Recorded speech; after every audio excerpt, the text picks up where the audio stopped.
Uh, Good morning, everybody from here. Um, this has been a very good session today. I really appreciate it. But Ananta, I've tried to send many people to this exploration of bringing spirit to trauma, and I'd hoped they would show up, but maybe they will down the road. I'm caught in a tsunami of trauma in the last month, and I've been dealing with it every day. Literally, several thousand people are on a Facebook page where I moderate. And the level of evil that I'm experiencing through people's testimonies, and that can you give an example? Young women who are now middle-aged women, adult women, expressing what happened to them at the hands of the spiritual teacher. Serial rapists. Was this in the school they went to as young? Yes, the school was, what I figured out is the school was a test tube where children were broken, traumatized. And then when they came back to the States, they were offered jobs, quote unquote, with the secretariat or in the businesses or whatever. And then high up people in the organization, women in particular, began grooming these girls. And some of these girls now are literally ripping the cover off the jar and expressing what happened.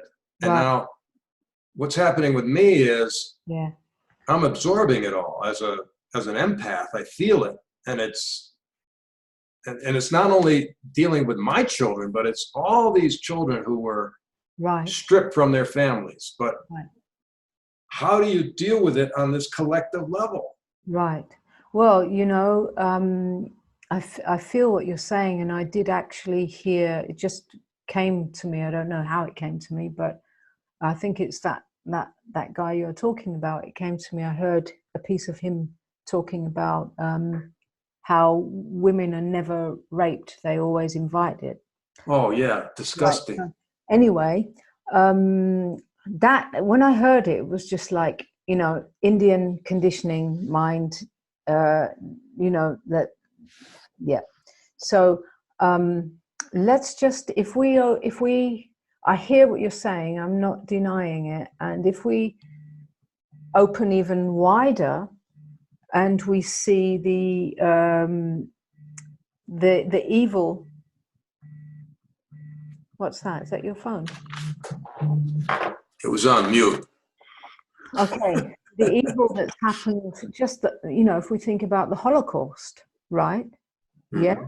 Apparently one man's hands, you know, Hitler, right. So you got that in our humanity that is a couple of generations back, that's then carried that to the grave and been reborn with. So this collective pain and trauma that's played out and presented itself in your life, in your world, has been accumulated through lifetimes, right? If we just recognize that this has been going on in one form or another, what we can call the dark side of consciousness, taking form in one form or another, what we can call evil has been going on still today in our world. Apparently, I don't know that it's true. Children are freezing to death on the border of Syria, and nobody is taking them in and feeding them, while we sit here privileged enough to explore the nature of reality. right? Where is fairness? Where is justice? Where is, it's all the way that consciousness is expressing itself. There's distortion for sure, and these things can't be denied. They're happening in our reality, in our existence now, right? So the only thing that we've got is what we've got here in our own consciousness, that we can actually find resolution is with our own, what we can process honestly within ourselves without trying to fix out there. We can only, all that we've really got now is to, I can't go and save those children on the borders of Syria freezing to death, because it's not right. And I can't, you know, whose fault is it? And yet, when you really boil it down, the fault is in the distortion of consciousness. Yeah. And so you and I and all as consciousness having the opportunity to clean up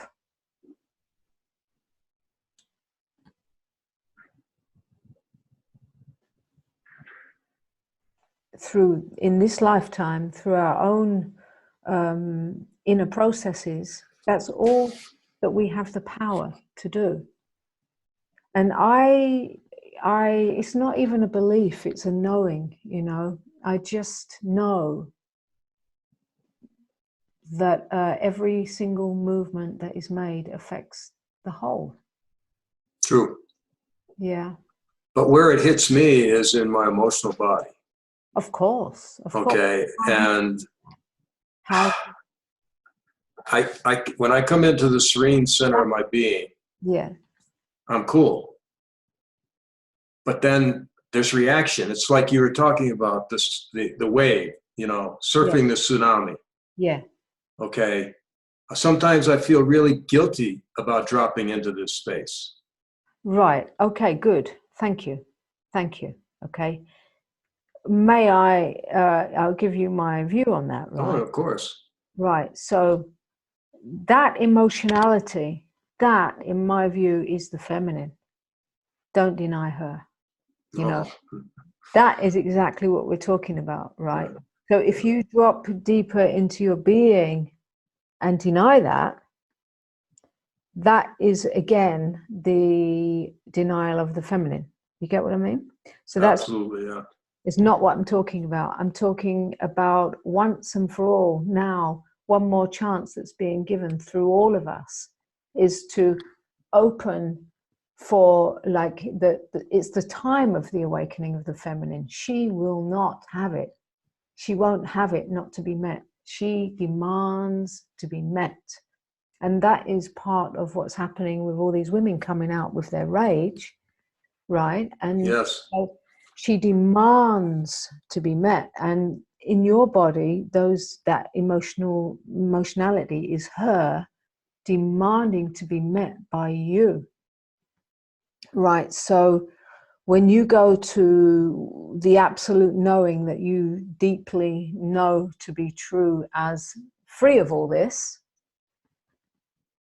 it's the calling is for you to enter her and actually be there to feel her, every little bit of it, and actually go there and feel that pain and let it have you, let it run through you, let it be there for her while it's all met and felt.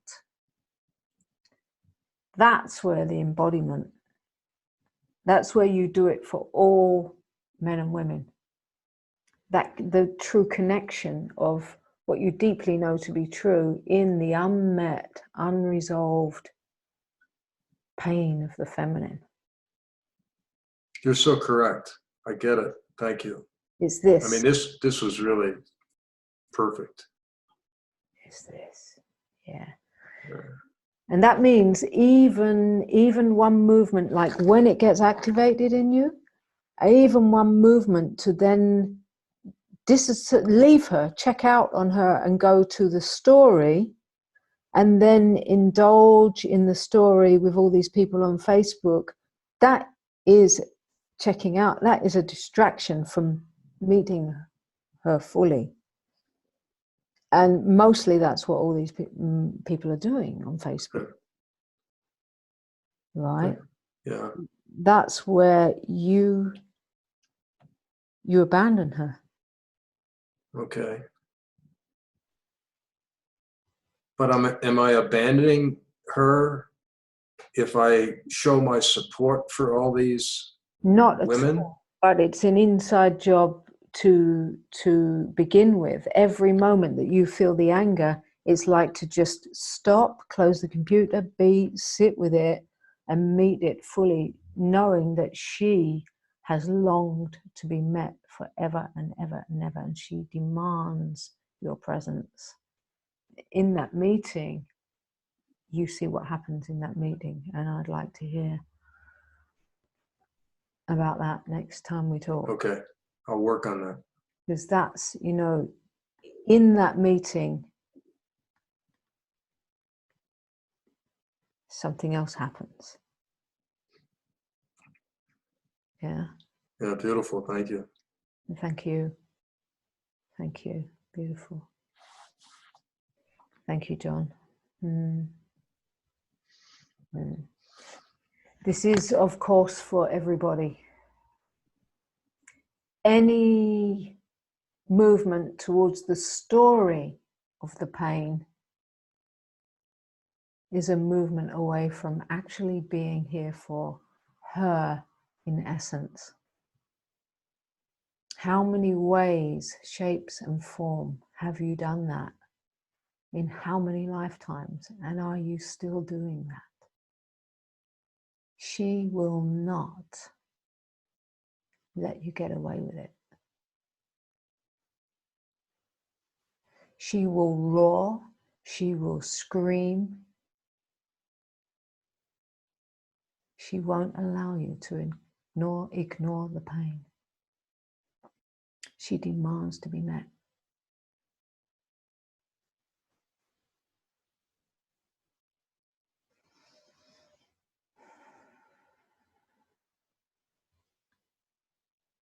And it's only really truly when that meeting can take place within your own consciousness can you really truly meet any form of other out there, truly and intimately.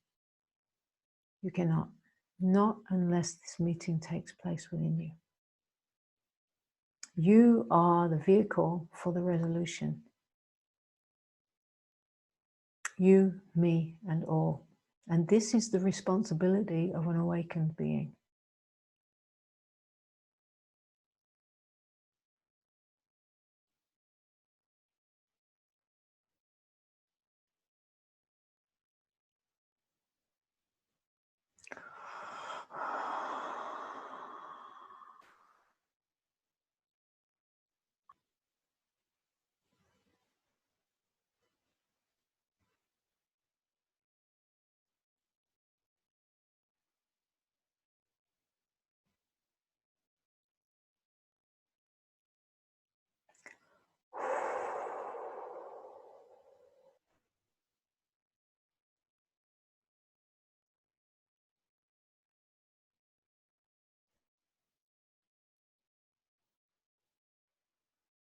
Let's continue the conversation in the Facebook group.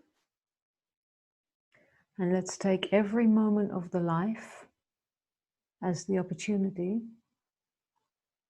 to live this into reality.